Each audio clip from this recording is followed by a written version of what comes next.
Olá, olá! Eu sou a Isa Henriques, do Pintar Sem Saber Desenhar, e hoje eu vou falar sobre o livro Arte e Medo, de David Bayles e Ted Orland.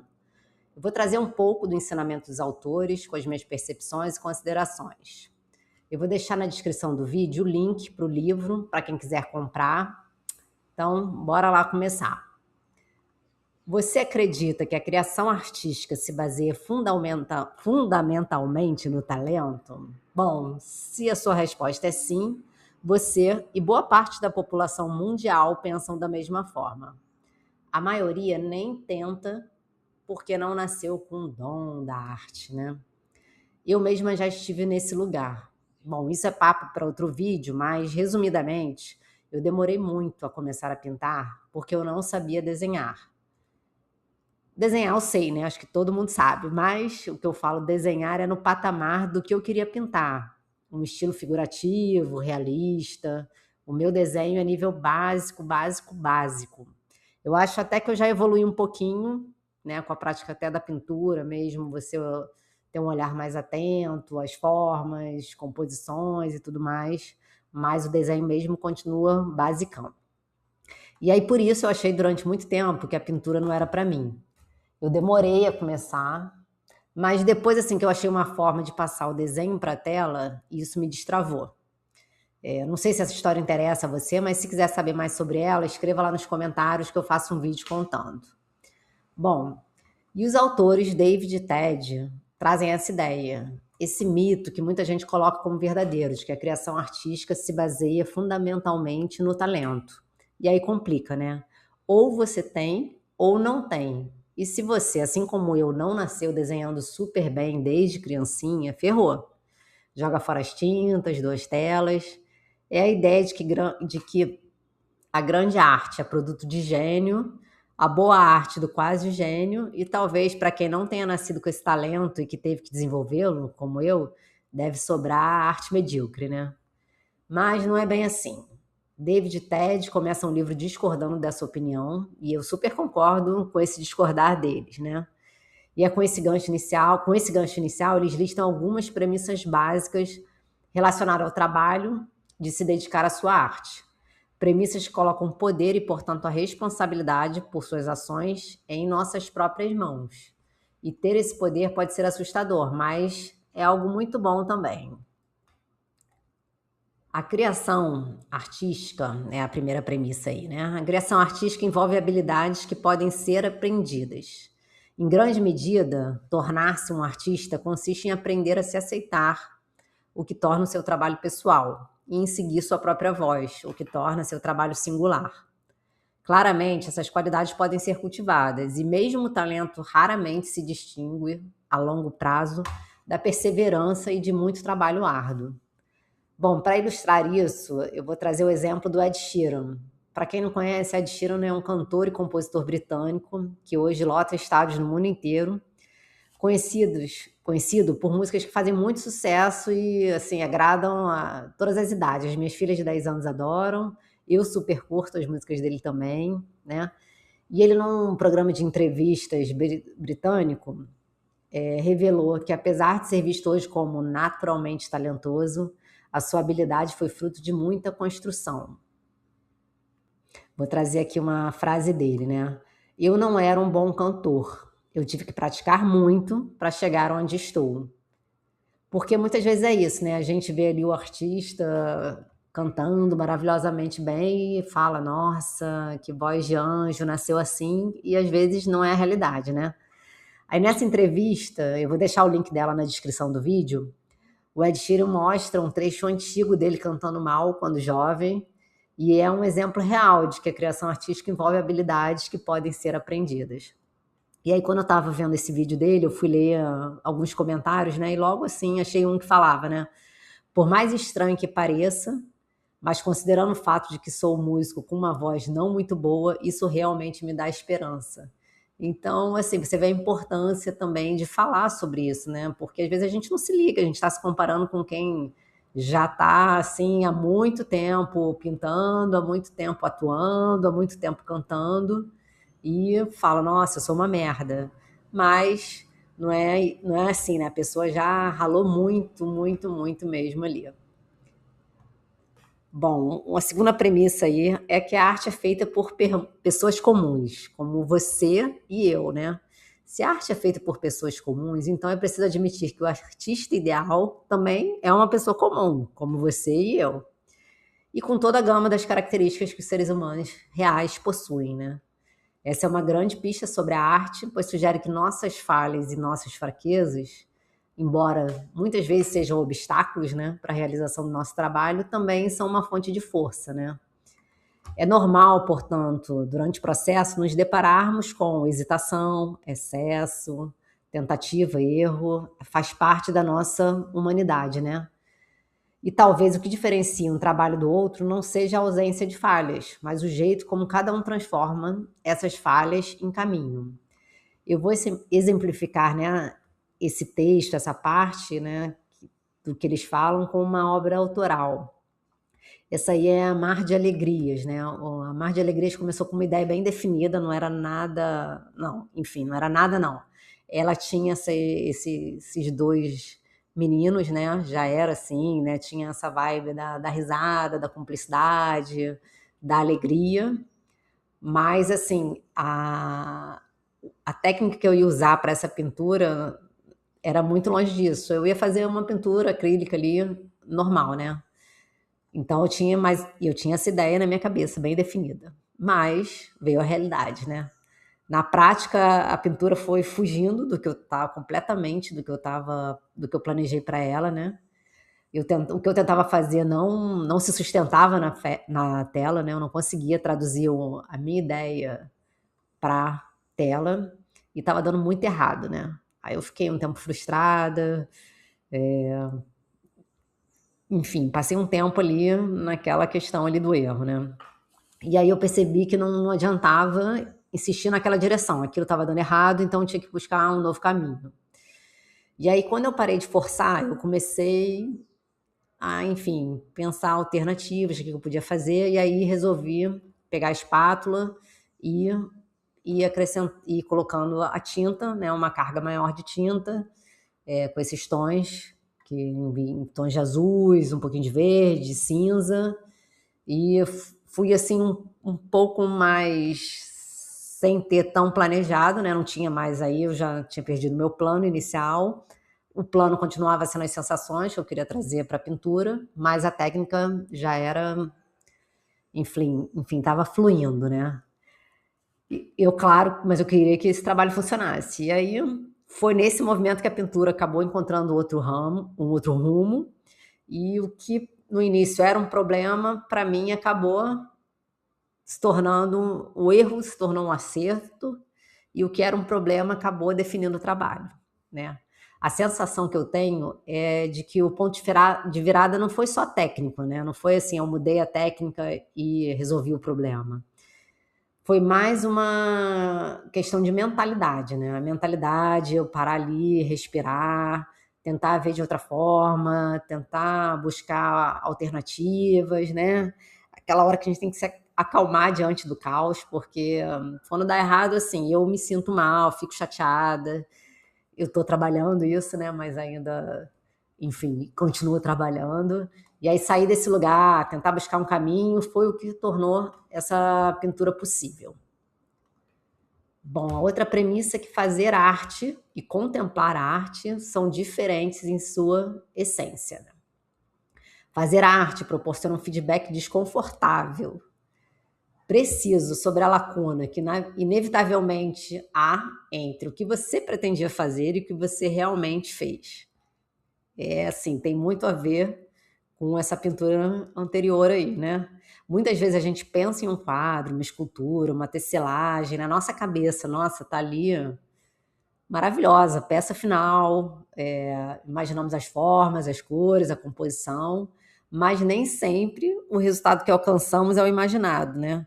Eu ouso dizer que muitas das vezes não é assim, muitas vezes a gente chega muito perto do que a gente imaginou para aquela obra, né? A obra terminada chega bem perto do que a gente imaginou, mas outras, né, há uma diferença ali, principalmente com tinta, né, sei lá, da tonalidade que estava na nossa cabeça e com o que realmente, né, a croma que a gente alcançou na prática, né.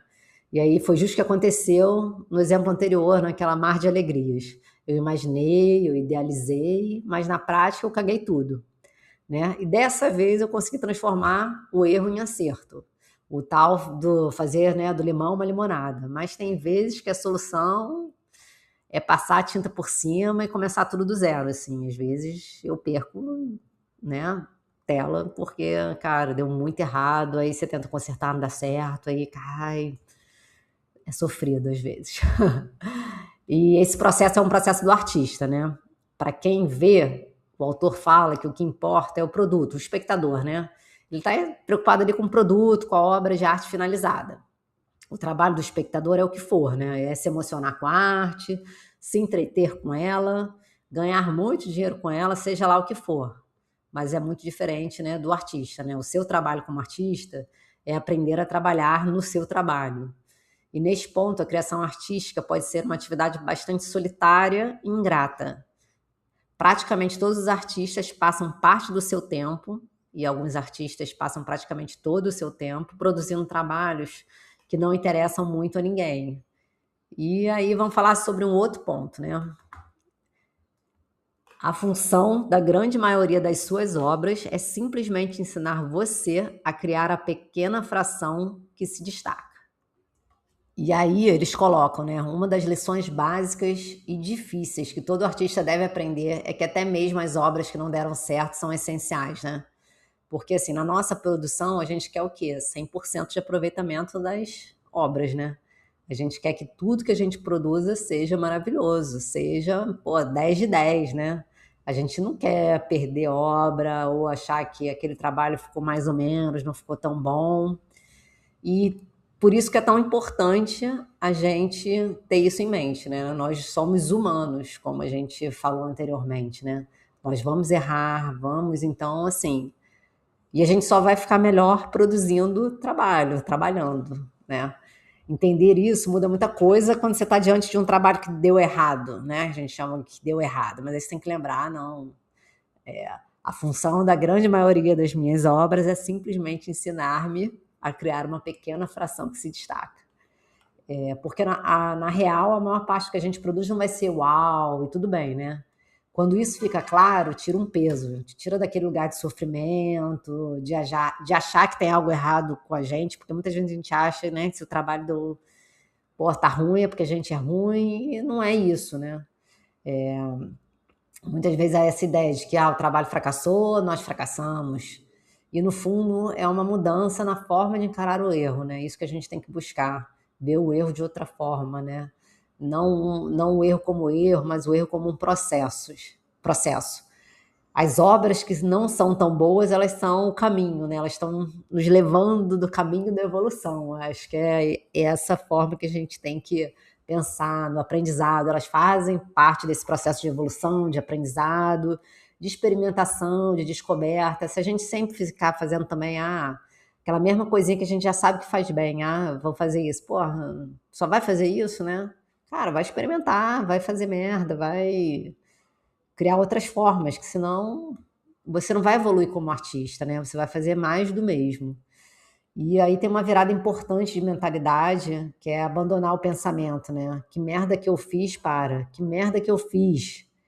Mas lembra que a Isa falou, faz parte. Agora eu tô mais perto do meu próximo uau. Aí respira fundo, vai beber uma água, coloca uma música, dança um pouquinho, dá uma alongada e pensa no próximo projeto, né? Não é que você vai fingir que não deu errado, mas é tentar encarar esse errado como um aprendizado. E aí eu acho importante, né? Depois de uns dias ou do tempo que você precisar, tenta refletir, né, sobre o que não funcionou e o que você pode tirar de aprendizado daquilo, né? Daquele processo que não chegou no fim que você queria ou no fim que você achou bacana. Sei lá, se é uma pintura, você planejou a composição, talvez, sei lá, a composição não ficou fraca, as cores que você queria usar, você escolheu bem, você fez, né, o estudo de cor ali, os valores. Então, são pontos para você avaliar para que isso realmente se torne também um processo, né, de evolução, né? Em um trecho do livro, os autores falam: radiografias de pinturas famosas revelam que até mesmo os grandes mestres faziam correções básicas no meio do processo, ou apagavam erros realmente bobos, pintando por cima da tela ainda úmida. A questão é que você aprende a criar sua obra criando sua obra. E muitas das peças que você produz ao longo do caminho nunca se destacarão como arte finalizada. O melhor que você pode fazer é criar a arte com a qual se importe. E muita. O resto é, em grande parte, uma questão de perseverança. A arte é plural. Existem vários caminhos, e um desses caminhos é o seu. Então, ao invés de ficar aí pirando porque que o último trabalho deu errado, ou ficar empacada por muito tempo em uma tela que não está fluindo, o meu conselho é: deixa ela descansar por algumas semanas ou meses, se necessário, e vá criar mais. Não deixa, né, esse obstáculo te paralisar. E aqui, apesar dos autores não fazerem esse link no livro, me veio muito forte, né? Cuidado com a comparação. Ela tem um talento especial para paralisar. No mundo que a gente vive hoje, né, de acesso, à imagem, a gente consegue pesquisar o que a gente quiser, acessar né, as obras dos grandes mestres, a galera que a gente admira atualmente. E isso é uma dádiva e é uma maldição, porque muitas vezes a gente começa a rolar a tela da rede social, vê um monte de trabalho pronto, resolvido, e esquece que ali a gente não está vendo nada do processo, né? Só o recorte final. A gente compara o nosso meio de caminho ou início de caminho com o fim do outro. E aí, claro, parece que o seu não funciona, que, tudo que você faz é uma merda. Aí não tem como não pensar: vou parar de fazer isso, não sei o quê, ficar ali, aí tu vai ficar num loop da loucura ali, que não vai te ajudar em nada. Cada artista está num ponto diferente do percurso, e mais, cada um está interessado em desenvolver uma pesquisa, em responder perguntas diferentes, assuntos diferentes. Então, assim, minha sugestão é: respira fundo e reflita sobre seu comportamento, né? E você, já se pegou passando tempo demais olhando o trabalho dos outros e ficando paralisada, se julgando, achando que você não é boa o suficiente? Me conta nos comentários sua resposta, quero muito ouvir. Às vezes, assim, para disfarçar, a gente chama isso aí até de pesquisa de mercado. Não, estou buscando referência, mas no fundo, assim, é comparação mesmo. Ela pode até começar: não, vou começar a pesquisar aqui um pouquinho, sei lá, sobre esse tema, buscar referência, ver um pouquinho do trabalho dos outros, mas quando a vibe pesa, né? Quando você consegue perceber ele que tá over, você tem, assim, se você tiver, né, uma percepçãozinha, você vai perceber que deixou de ser pesquisa aquilo para se tornar comparação, né? Eu, em alguns momentos da minha vida, me vejo nesse lugar. Há muito pouco tempo, sei lá, umas 3 semanas atrás, eu tava aí, nessa situação. E sempre que eu tô assim, a minha produção cai. Acaba que, tipo assim, você arruma desculpa para não ir pro ateliê, fica ali, caraca, enfim, num mental ali não saudável, né? E importante é sair daí. Eu acho que isso aí é assunto até para outro vídeo, né? Pra gente falar um pouco mais, mas assim, nessas horas, que funciona para mim é, antes de tudo, diminuir esse hábito. Dizem, né, os estudiosos sobre hábitos, que é melhor diminuir um hábito do que tentar eliminá-lo de uma só vez.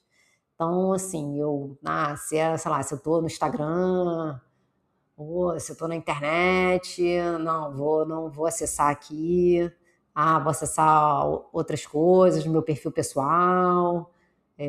Vou me voltar e aí eu me volto para o meu trabalho, me coloco em produção, né, ativo esse movimento de produzir, aumento ele se ele está devagar, e me concentro, assim, no meu fazer, né, e não no dos outros.